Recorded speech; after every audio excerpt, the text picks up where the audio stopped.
Assalamualaikum warahmatullahi wabarakatuh.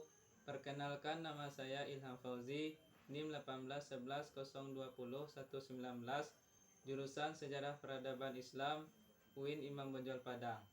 Dosen pengampu Siti Aisyah, SAG MAG. Pada kesempatan kali ini saya akan membahas judul proposal skripsi yang berjudul Surau atau Ijwa yang berada di daerah Cicincin, Kenagarian, Kecamatan 2x11 6 Lingkung, Kabupaten Padang Pariaman. Baik, saya akan membahas tentang latar belakang surau atau ijwa. Surau atau ijwa ini berdiri pada tahun 1887. Ada surau yang diperkirakan sudah berusia 500 tahun lebih. Kabarnya surau ini telah berumur ratusan tahun yang dibangun secara bergotong royong oleh masyarakat setempat. Ada yang menuliskan berdiri sejak abad ke-15, namun ada juga yang menceritakan tahun 1700-an. Surau dengan atap ijo ini disebut sudah ada semenjak zaman Hindu-Buddha. Pada wilayah tersebut, surau itu beratap ijo dan bangunan utamanya terbuat dari kayu. Atapnya dari ijo atau serabut pohon enau dan disusun secara berundak atau bertingkat. Itu semua melambangkan bulan dan bintang. Jelas, pada selain keunikan tersebut, surau itu berdiri tanpa menggunakan paku satupun. Kayu surau disatukan dengan menggunakan pasak. Surau ini juga sering dikunjungi oleh Syekh Burhanuddin. Saat ini, selain digunakan sebagai tempat beribadah, surau atau ijo ini juga digunakan sebagai tempat menggaji, bahkan juga sebagai tempat latihan silat anak muda. Menurut Bapak Ismail, surau atap ijwa sudah ada sebelum Islam masuk ke ranah Minang. Meski surau ini berada di posisi nomor 2 daripada surau Syekh Burhanuddin, surau ini lebih dulu berdiri, kata Bapak Ismail. Kita bisa ambil sebagai contoh, surau ini sudah banyak yang runtuh. Surau tidak lagi terawat atau terurus. Surau sudah menjadi bangunan asing, selalu ditutup di tengah sawah, sepi di tepi danau, semak belukar di tepi sungai. Kalau disimpulkan pada zaman sekarang, prinsip surau saat tidak ada lagi di Minangkabau. Selaku generasi muda Minangkabau, penulis sangat sedih melihat kondisi surau saat sekarang. Pada tulisan ini, penulis mengajak para pembaca dan seluruh lapisan masyarakat Dagen coba. Dagehan. Masyarakat mari lapisan masyarakat dan perantau Minangkabau. Mari kita lakukan revitalisasi terhadap surau di Minangkabau tersebut. Revitalisasi harus dilakukan secara totalitas dan menyeluruh. Di antaranya, pertama, Niniak Mama, tokoh adat, kembali menanam atau menunjuk orang-orang yang akan menghidupkan dan menjalankan aktivitas surau secara benar. Seperti Labai, Tuangku, dan Garim harus ada di surau. Kedua, pemerintah daerah membuat pedoman dan konsep strategis teknis yang akan memberi wawasan dan ilmu kepada pengelola surau, seperti bagaimana cara mengelola surau yang baik, memberdayakan dan memakmurkan surau, dan lain-lain. Ketiga, segala pihak baik pemerintah dan masyarakat berkontribusi terhadap pendanaan atau pembiayaan dari pengelolaan dan pembangunan surau secara utuh, sehingga surau bisa beroperasi dengan lancar. Keempat, surau sudah saatnya diformalkan sebagai semi-institusi pendidikan yang nantinya berhak mengeluarkan sertifikat dan ijazah yang memberikan kesempurnaan dalam dunia pendidikan formal. Kelima, fasilitas surau dilengkapi dengan sarana prasarana yang menambah ketertarikan kepada sanak kemenakan masyarakat untuk rajin dan beraktivitas di surau seperti perpustakaan, komputerisasi, internet hotspot, surau, dan lain-lain. Memang tidaklah mudah untuk merealisasikan kelima hal di atas. Namun bila segenap komponen masyarakat Minangkabau ikut berperan aktif dan ambil bagian dalam mega proyek peradaban ini, Maka dalam jangka waktu yang tidak terlalu lama, penulis yakin Minangkabau yang akan kembali ke matan adat istiadat Lamo, adat Basandi Sarak, Sarak Basandi Kitabullah, atau Sumatera Barat Madani insya Allah akan terwujud. Kemudian rumusan dan batasan masalah. Rumusan masalah berdasarkan latar belakang yang telah dijelaskan sebelumnya, yang mana dalam mengulas secara mendalam tentang topik pembahasan lebih menaruh inti pembahasan mengenai peran surau bagi masyarakat Minangkabau tahun 1887 dan fungsi surau bagi dunia pendidikan. Dalam penulisan proposal yang ditujukan ini, supaya tidak terjadi kerancuan dan pembahasannya melebar, maka penulis memfokuskan pembahasannya sebagai berikut. Bagaimana latar belakang sejarah berdirinya surau atau ijwa. 2. Bagaimana dinamika peranan surau bagi masyarakat Minangkabau dan fungsi surau dalam dunia pendidikan. Batasan masalah, batasan temporal atau kala waktu masalah yang diteliti. Penulis membahas dari tahun 1887 sampai terakhir penelitian.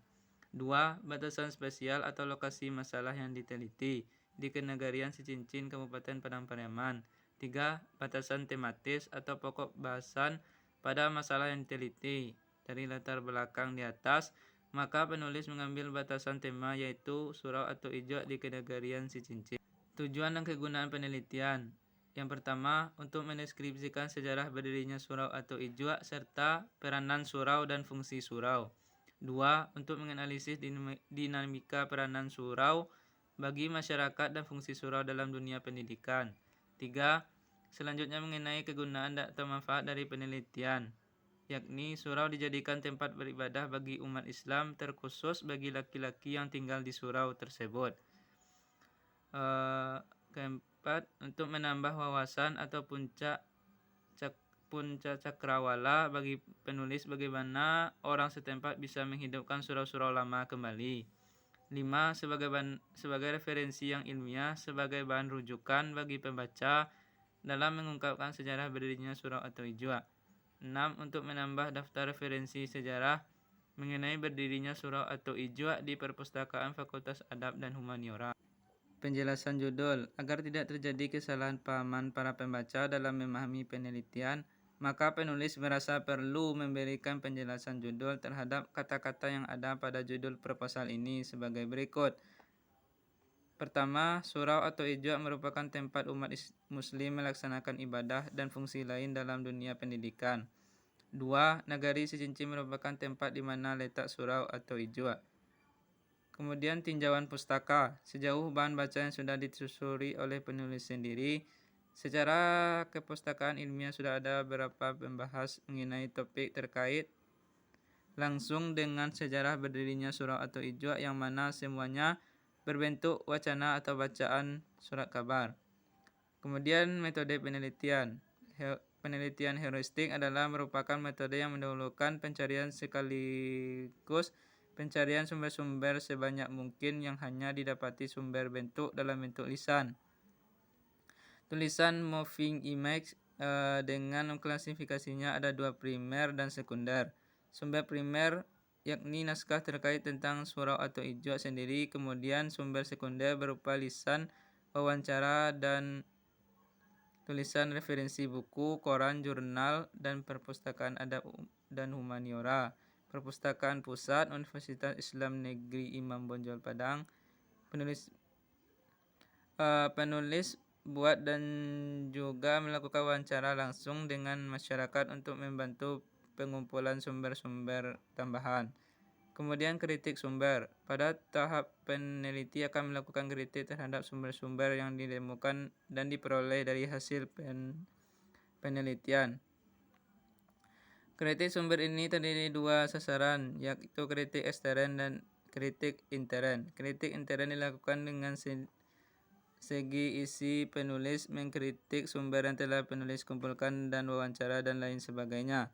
Kemudian sintesis analisis sumber. Analisis data dilakukan melalui penyelesaian dan pengelompokan sumber yang sesuai dengan dari masing-masing fakta untuk kemudian dicari hubungan satu fakta dan fakta yang lain berdasarkan eksplorasi atau operasi terhadap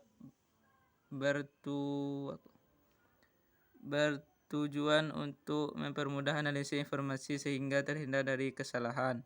Kemudian penulisan setelah semua fakta terkumpul dengan logis dan utuh, dilakukan analisis yang mendalam terhadap fakta-fakta yang telah terkumpul.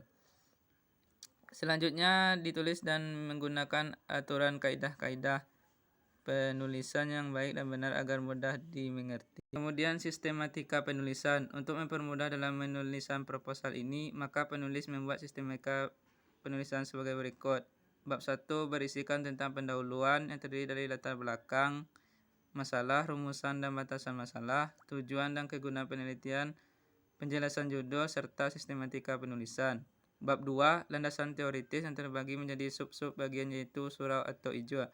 Bab 3 berisikan tentang metode penelitian yang mencakup yaitu jenis penelitian, lokasi penelitian, sumber data, teknik pengumpulan data, teknik analisis data, dan teknik pengujian data. Kemudian bab 4 hasil penelitian surau atau ijwa di Kenagarian Cicincin, Kecamatan 2x11 6 Lingkung. Bab 5 penutup yang berisikan kesimpulan dan saran. Daftar pustaka. Pustaka ini buku, Wikipedia, HTTPS, Jurnal Surau atau Ijwa. Kemudian sistematika penulisan. Dalam kajian penulisan skripsi ini membagi pembahasan dalam 3 bahasan yang meliputi pertama pendahuluan yang terdiri dari latar belakang masalah, rumusan dan batasan masalah, tujuan dan kegunaan penelitian, penjelasan judul, tinjauan kepustakaan, metode penelitian, dan sistematika penulisan. Kedua adalah bagian isi atau pembahasan yang terdiri dari skripsi, sejarah berdirinya surau atau ijwa, kemudian penerapan surau di lingkungan masyarakat dan fungsi surau dalam dunia pendidikan. Yang terakhir adalah kesimpulan yang terdiri dari kesimpulan beserta saran. Rencana outline sejarah berdirinya surau atau ijwa di Kenagarian Cicincin 2x11 6 Lingkung, Kabupaten Padang Pariaman.